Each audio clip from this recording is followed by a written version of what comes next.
Before I get the video started, I just want to give a heads up that my mother and I have an Instagram called Mimi and Julz, and this is a video we posted on our Instagram, and I figured why not post it on my YouTube?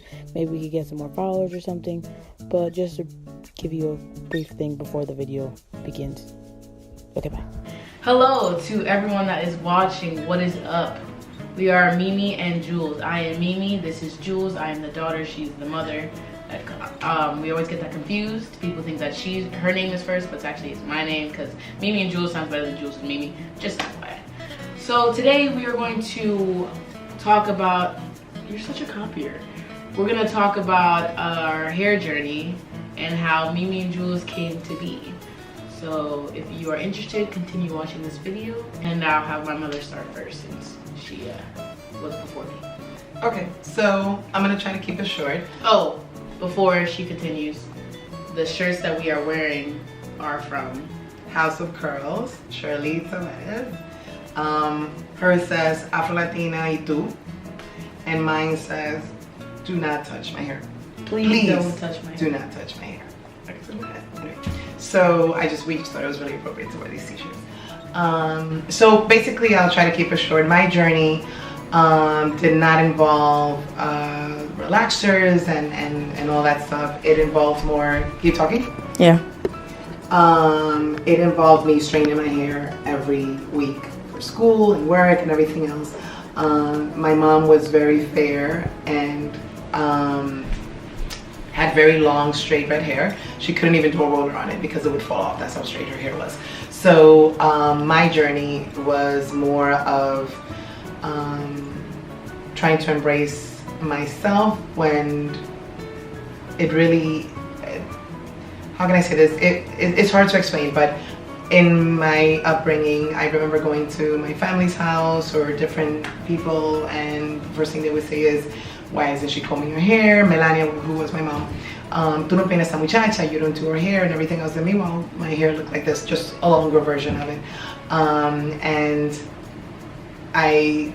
I didn't have what she has now, where you have all these curly influencers, and I don't like to call it a curly movement because I wore my hair like this always. I just trained in my hair when I had what I deemed was important, a wedding, work, an interview, and then as I got older and I was in the professional field, when I had presentations or I had a big meeting with a dean or a big event that I was planning, and I would straighten my hair for that. So my story, it revolves around that, and it was just trying to accept the fact that this is my hair, and I can wear like this for things that are important and events that are important. So I think my major turning point was when I had her, and she already knew whenever we had an important event, we went and did our hair. So I remember one particular time we had a big wedding to go to, sort of a black tie affair, and she woke up really early and was like, okay mom, what time are we going to the salon to do our hair?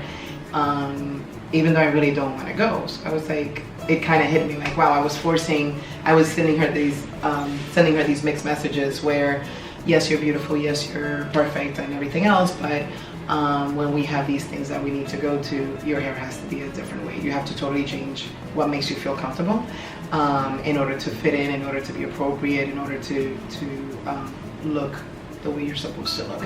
So once I realized I was sitting there and I was like, you know what, we're not going to do our hair today. We're going to have it the way we normally have it. We're just going to have it natural, curly and big, and wear our beautiful dresses and take it from there. And I think that was more the turning point, because I realized as her mom and as her parent and as the adult, I was sending her mixed messages. I was saying, you're beautiful and I love your curls and I love how you look.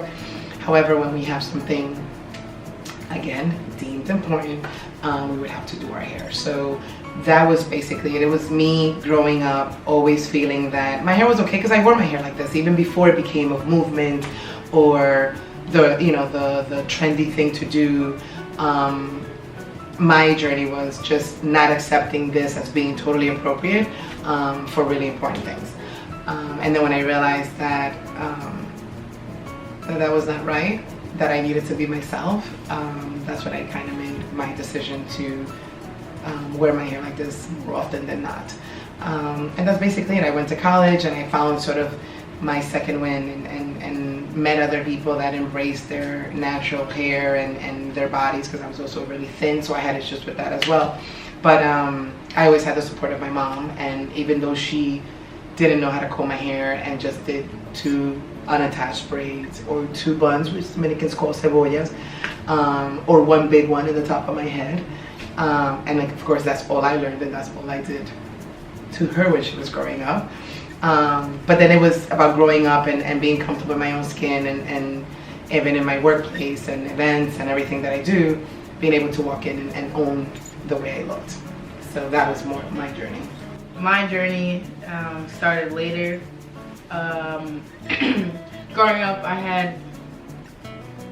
had curly hair down to my back, of just straight curls and super defined. She's gonna put in pictures of that so you can see. Yeah, and when I got to 7th grade in middle school, Mom relaxed my hair.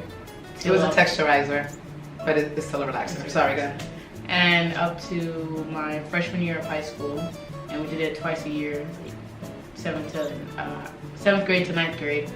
And then I just had this, I had this moment. I think I was probably taking a shower or something, and I was just looking at my hair, and I was like, I am so over this. It was so dead, and like half was curly, half was like pinned straight. It was just a hot mess. And I was like, I'm done, because all my hairstyles in school was literally just putting in a bun because I hated my hair out, because I didn't like the way it looked. So that was damaging my hair because I had this tight bun and I had headbands, and it was just a hot mess. So I decided to do the big chop. So I was before I did the big chop, it was just gonna be gradually cutting off all the dead ends. But at one point we were at the salon, and I was like, you know what, freak it. Cut it all off. I don't want it no more. I don't want to see it ever again. I'm done. Cut everything. And while we were in the salon, people around me, Mother, you want to put your part in about this? Yes. So when she decided to do the big chop in the salon, cutting off all this hair, the comments were not very positive. It was more of complaints, and who's gonna do her hair, and why is she doing that, and you're gonna let her do that, oh my god, and who's gonna blow it out, and da da da da da. So it was not very it was not a positive experience for her. I did get a little bit upset, and I tried to keep my composure, because I was like, this is a problem that happens so often in our culture, is that, you know, we have this preconceived notion of what is beautiful, and we're imposing this on our children and on the young generation that's, you know, coming up after us. And I had to stop her. I said, you know, this is the problem with our culture, that instead of applauding what she's doing, whether you agree with it or not, just give her some support, because she's already dealing with the fact that, am I doing the right thing? Is this gonna look right? Oh my God, you know, she's already dealing with that stuff. So I kind of had to put the lady in her place in a very educated, very calm, professional way, when I really wanted to be just like, really? Eso es lo que tú le vas a decir? Dime. But I didn't say that. I no. Right, so we did the big chop. I had a mini fro. I'll insert pictures. Of course, the names came, but I didn't really pay attention to it, you know, like Chia Pet and a whole bunch of other stuff. I don't really remember it because I didn't pay attention to it. But yeah, so I kind of grew, that helped me grow into my skin more, because I was, on top of going to a predominantly white school, this added to me being different with my, you know, you could spot, the way people found me was through my hair. No matter what scenario, it's like, oh yeah, Mia's over there. You see the puff? Yeah, she's over there. So it definitely helped bring in my confidence, because I used to be really insecure about like my forehead and stuff, and then I would like cover my forehead with my bangs, and you know, it helped me just branch out more and just kind of get comfortable with my own skin. And so then my senior year of high school, well, throughout freshman year to senior year, on top of getting, you know, little comments, whatever, I also got a lot of compliments, and from other girls that were also transitioning, like, you know, wow, that's so, I can't believe you actually did the big chop. I was thinking of it, but I'm afraid of how it's gonna look. I don't think it's gonna look right. And I was like, it was all about a leap of faith, to be honest, because it could have looked horrible, and I was just like, freak it. And eventually it's gonna grow out, so, you know, might as well, you know, do the big transition right now. And so on top of me transitioning, I did a lot of research on everything that involved curly hair, to the products, to styling, to just methods of everything, and then I put my wisdom onto this one. So because she clearly had no clue what she was doing.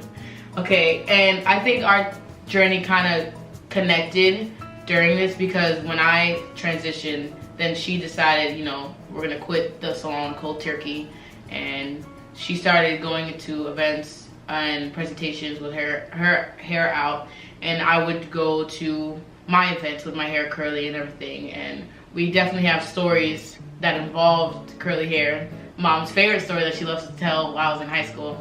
She could tell that another time. Yeah.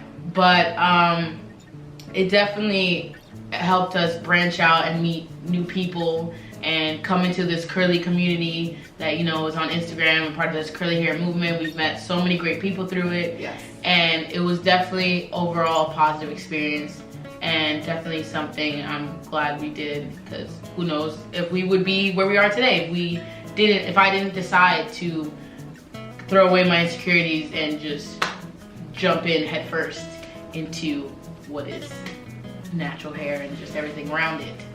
Exactly. And then one of the things that we really want to mention in this video is that although there's a lot of, again, the movement, I don't like to call it curly hair movement because we've had this hair forever, but it is something that's more prevalent now, and there's so many products which I didn't grow up with. I was using, you know, products that were totally inappropriate for my hair growing up because I did not know any better. And they guys have the pink gel? Yeah, so these products did not exist, the parabens and this and that. I had no idea what that was. So now it's great because we have all this stuff, this curly community. But one thing that we want to advise people is that when you are transitioning or you have natural hair, when you look at these influencers or just curly people that you follow, keep in mind, you can have, in the picture, it may look like you have the same exact texture, and you really don't.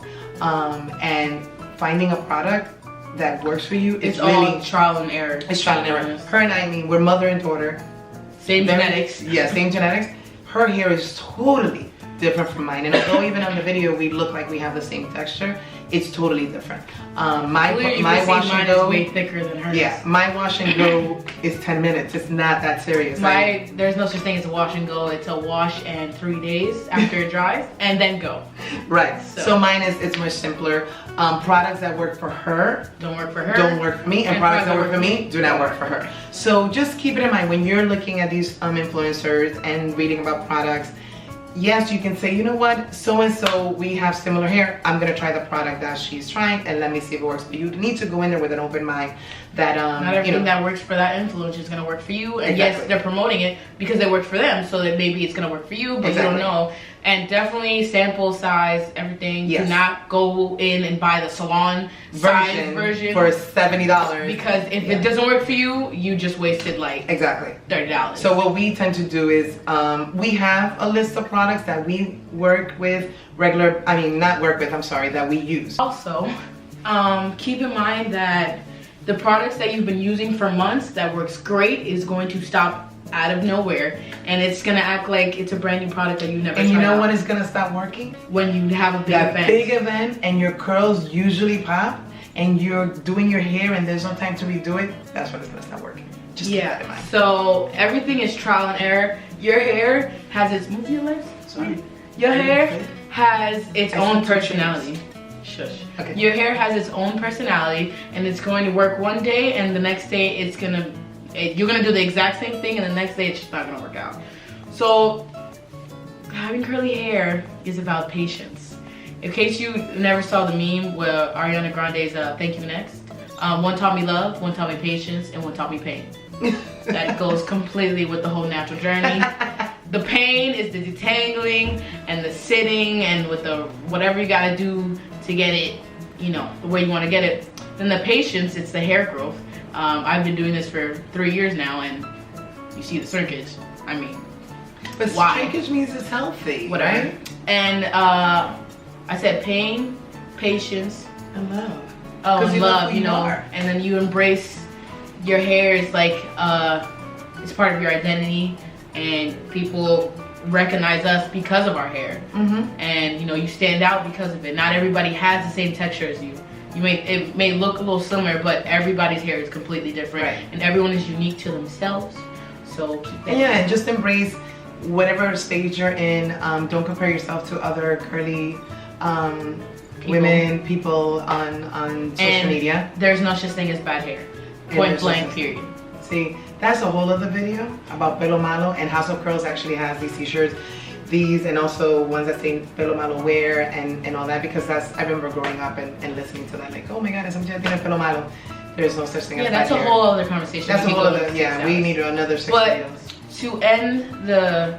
Oh, before we end, I wanted to say, in terms of everybody having different hair and products and what works for one, we follow this curly enthusiast, I want to say, and we'll put her handle here. Her IG handle is Def Curls, and she had this really great post, I want to say maybe a week ago, talking about that, how she, you know, people would compliment her, oh, I want to have your hair, and she spoke about that, like, no, you shouldn't want to have someone else's hair. You work with what you have and you make it beautiful and everything else. But if you get a chance to follow her, check her out. She has great reviews and just information on accepting your hair and working with what you have. So that's one person. And also attending these curly events and curly functions is really great. Like, we started doing this years ago, and we've met people that we've become really true friends, really good friends. And they're also great to follow because they have great insight on different things, just women empowerment. Our Mimi and Julz Instagram we created, starting with the whole mission of hair, but also our relationship, me empowering her, giving her all my wisdom, and giving, you know, wisdom to other mothers and daughters that may not have a close relationship, and then we give them tips on, you know, you should definitely work on that, because you shouldn't be strangers, and you should be able to confide in each other for anything and life situations, because I've basically been a copy, print, and paste of her life and my life, just, you know, with 30-year difference. Exactly. And wow, you gotta go announce ages and right, so with a difference, a lifespan difference, okay, and we've gone through many similar things, so she was able to give me advice on how she handled the situation when she first had it, and then I was able to take, you know, from that and interpret it into my own. So and that's what we do in our IG. I mean, we have fun with our clothing. It's our personality. We love. But it's basically meant to inspire others. Yes. Through whatever it's fashion, lifestyle, anything you could think of. And so we want you to, whoever's watching this, you know, to reach out to that family member or to the friend, or if there's somebody in your family that's really self-conscious about their hair, talk to them, and, you know, maybe you guys could do it together and transition if you are down to do that, you know, definitely. And it's just being comfortable in your own skin. If you relax your hair and blow dry your hair, that's wonderful. We're not throwing any shade on that. If you're doing it because that's what you love and that's how that makes you feel good, that's perfect. My experience specifically, because I'm older than her, it was that I was doing it for the wrong reasons. And I do straighten my hair here and there. It's not that I'm against it, but my personality, the way I dress and everything else, my hair really fits who I am as an individual.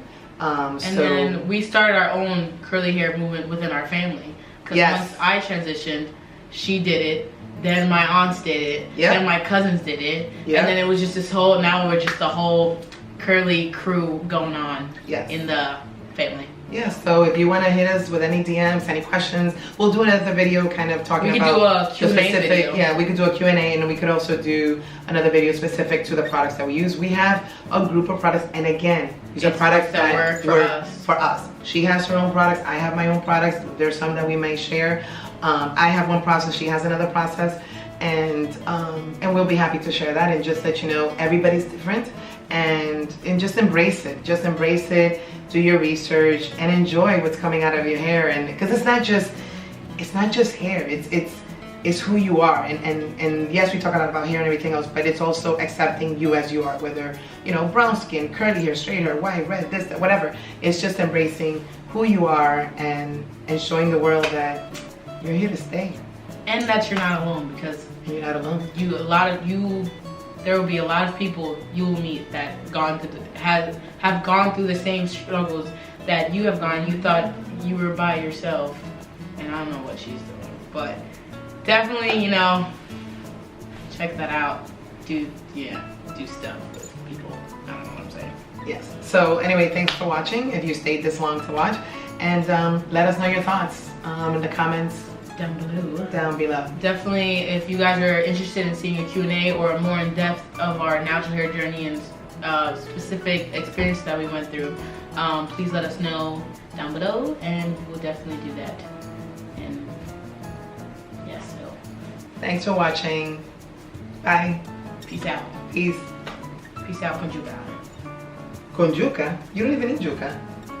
Why are you falling? And then she talks about me. Are these part of the bloopers or we're going to leave it in the video? Let's leave it in the video. Peace out. Bye.